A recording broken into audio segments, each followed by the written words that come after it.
Well, I said last Halloween when I did Season of the Witch that it would not be a full year before I did another Halloween movie, and even though it's been 11 months, I technically kept that promise. As today, we are going to look at Halloween 4, The Return of Michael Myers, released in 1988. So with most of the Halloween movies, there's usually a general consensus. 1 and 2 are considered very good, 5 and 6 are considered very bad, but this, along with Season of the Witch, are very mixed opinion. To review the premise behind this movie, at the end of Halloween 2, Michael Myers died, and that was supposed to be legit. That was supposed to be the end of Michael Myers, and Halloween was going to continue as an anthology series with a different story every time, which they started in Season of the Witch. Because of that reason, people did not like Season of the Witch at the time, and 6 years after, they relented and just brought Michael back, because that's what the people wanted. And so, in this film, Michael Myers is obviously still alive, just in a coma, in which he wakes up from 10 years after the events of Halloween 2. And during those 10 years, Laurie Strode died, somehow, and her daughter Jamie is now Michael's new target. This film had a budget of about $5 million and grossed about 18 back at the box office. The film got mostly negative reviews from critics, but again, much like Season of the Witch, it has developed since. But I'd say the opinion on this is even more so mixed than Season of the Witch. I'd go as far to say that this is the most controversial in terms of opinion Halloween film. If you want my opinion, I personally love it, and in fact this film has my favorite horror movie ending of all time. But in order to get to that ending, we have to get through the film first, so let's do it right now as we look back at Halloween 4, The Return of Michael Myers. So our film begins almost 10 years after the events of Halloween 2 on October 30th, 1988. Michael Myers somehow survived being burnt alive at the end of Halloween 2, but he's been comatose ever since. He's being transferred to a new sanitarium as the warden hopes that his doctor, Dr. Sam Loomis, will be driven into retirement over this. As Michael's being transferred in the ambulance, the paramedics mention the events of 10 years prior, and mention that Laurie Strode is dead, but she has a daughter, Jamie, which causes Michael to clench his fist and then sit up and then kill them all. Speaking of Jamie, we meet her now, and she's played by Danielle Harris, who has gone on to have a long and still currently active movie career, and this was her first ever film role. Her mother Laurie has been dead for 11 months, although I don't think they mentioned how, and she lives with her foster family, which is Richard and Darlene Carruthers and their teenage daughter Rachel. As Jamie is praying before bed, she's suddenly attacked by Michael before her family runs in, and it's revealed it was just a nightmare. The next morning is Halloween, and Richard and Darlene ask Rachel to cancel her date with a boy named Brady and take care of Jamie instead. Jamie thinks she's ruining her big sister's plans, but she's able to console her, and I just mentioned this because I want to say, and you'll see this throughout the movie, Rachel is one of the best characters in this entire franchise. Like, she's really great. She was played by Ellie Cornell, who we've also seen on the channel as a Coast Guard officer in House of the Dead. Meanwhile, Dr. Sam Loomis, who is played by Donald Pleasance once again, shows up at the sanitarium to see what happened to Michael. He's got a lot of scars on him as he somehow survived being fucking exploded in Halloween 2. He and the warden then get a call saying that the ambulance was found overturned in the lake, and yeah, sure enough, there it is, and there's a lot of blood, and they found 4 bodies, but not Michael's. That's because Michael is showing up at a gas station, and he murders a mechanic. Loomis, who's currently headed to Haddingfield, shows up at the same gas station coincidentally enough and finds that dead mechanic as well as a dead waitress, and finally Michael. He shoots at Michael, who avoids it and runs outside and then jacks a tow truck and blows up the gas station as well as Loomis's car, as well as the power lines in a good old 3-for-1 combo. Meanwhile, back in Haddingfield, Rachel is taking Jamie Halloween costume shopping as she now wants to go trick-or-treating. She also tells her boyfriend Brady, who works there, that they have to cancel their date. Jamie picks out a nice clown costume which is very reminiscent to a costume that a young Michael Myers used when he killed his sister. And as luck would have it, Michael is also mask shopping, and he shows up, takes his old mask back, and scares the shit out of Jamie before disappearing. Meanwhile, Loomis, who is now hitchhiking, is finally picked up by a crazy reverend who talks about destroying evil just as Loomis is trying to do. That night, Rachel takes Jamie trick-or-treating, and as they leave, turns out Michael was in the house and finds the pictures of Lori, confirming Jamie's identity. Loomis arrives in Haddingfield and shows up at the police station where he tells the new sheriff, Ben Meeker, that Michael Myers is back. Jamie and Rachel, meanwhile, end up in a trick-or-treating group of a bunch of other kids, and they trick-or-treat at the sheriff's house where his daughter Kelly opens the door. But Kelly's not the only one there. Turns out Brady is also there as well, cheating on Rachel. And after Rachel argues with and breaks things off with Brady, she realizes that she lost Jamie. Good going, Rachel. Meanwhile, some redneck truckers in a bar get an APB from the sheriff's office to shut down, so they do the only thing logical. They grab their guns and their pickup trucks, and they set off to the sheriff's office. The sheriff and Loomis, meanwhile, have arrived at Jamie's house, and they don't find anybody there, but they do find that Michael has been there, as he killed the family dog. Where Michael is now is the electrical power grid that he yeets a poor worker right into, which blows the whole thing up and cuts out power in the entire city. Jamie and Rachel, meanwhile, are both alone walking through the city looking for each other, and Rachel finds somebody. She finds Michael, and upon seeing him, she immediately, without hesitation, turns and runs away, which boots her up to probably second smartest character in this entire franchise so far, just behind Lori. After escaping Michael, she ends up finding Jamie, and then they're picked up by Loomis and the sheriff. They go back to the police station initially, where it's found that Michael has already been there too, and murdered the rest of the cops. The rednecks then show up, and they're like, "What's going on here, Sheriff?" And Loomis is like, "Michael Myers is alive," and they're like, "Alright, we'll go kill him," and then they set off on a big old lynch mob. Meanwhile, a deputy named Logan, who was stationed at the Carruthers house, leaves in his car after being called out by the sheriff, not knowing that Michael is in the back seat. Meanwhile, the rednecks see someone stirring in the bushes in the park and they shoot the shit out of him, but turns out it was just one of their friends. Good going, dumbasses. Back at the sheriff's house, Brady and Kelly are about to have sex, but they're interrupted by the whole rest of the gang, who show up to board up the house to get away from Michael.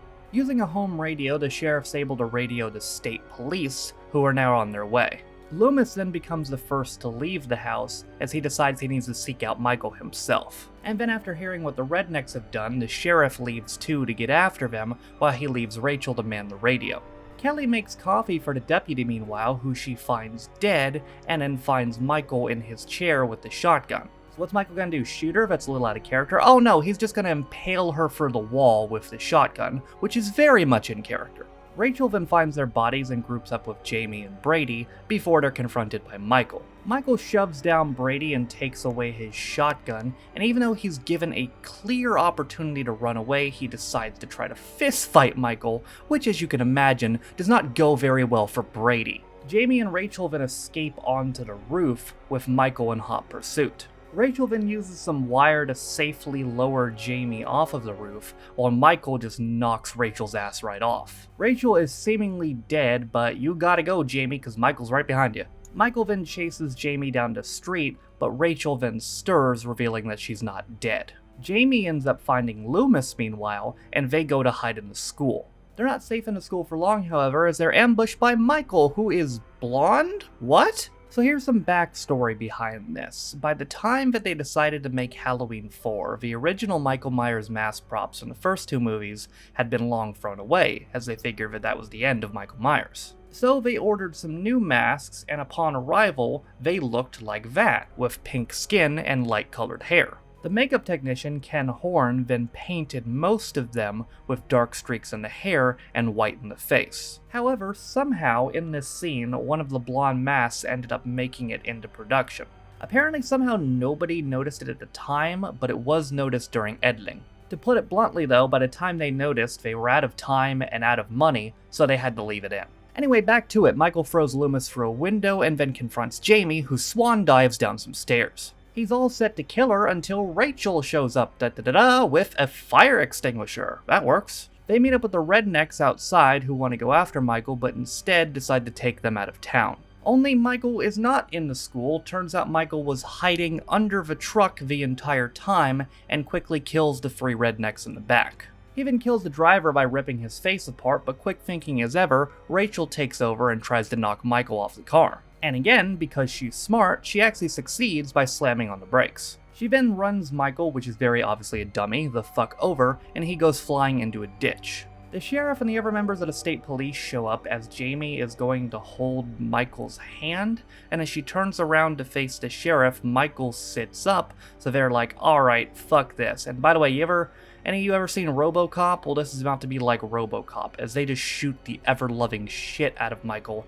and he falls through some sort of thing, and he disappears. He fell through a mine shaft. We'll call it a mine shaft. Point is, he's gone. And then everybody regroups at the Crovers house, including Loomis, who is still alive, and now we can get to my favorite horror movie ending of all time. Darlene takes Jamie upstairs and draws her a bath before Jamie puts the clown mask on and enters the bathroom. We then hear Darlene scream, and Loomis goes to the bottom of the stairs, in which he looks up and sees a bloody Jamie in a clown costume, reminiscent of a young Michael Myers. He attempts to shoot her, but the sheriff stops him, and then they all look on in horror as Loomis screams, "No, no, no," over and over again as we look at the bloody Jamie, breathing heavy, to end the film, which is fucking awesome. Honest to God, did not see that coming the first time I saw this movie. The first time I saw this movie, I figured Michael was just gonna come back at the end and abduct her or something, but that is not a twist I saw coming at all. Unfortunately, it's also not a twist that they capitalized very well on in Halloween 5, but that's for more down the road. For now, it's time to pull up our Halloween big board, and this one might be controversial. The reason I say that is because I'm not going to do anything crazy like rank this over Halloween 1 or 2, because as a whole, I do think those are better movies.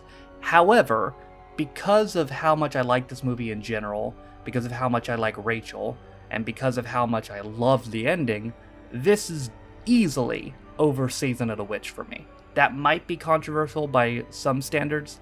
Some people might think Season of the Witch is better, maybe even majority, I don't know.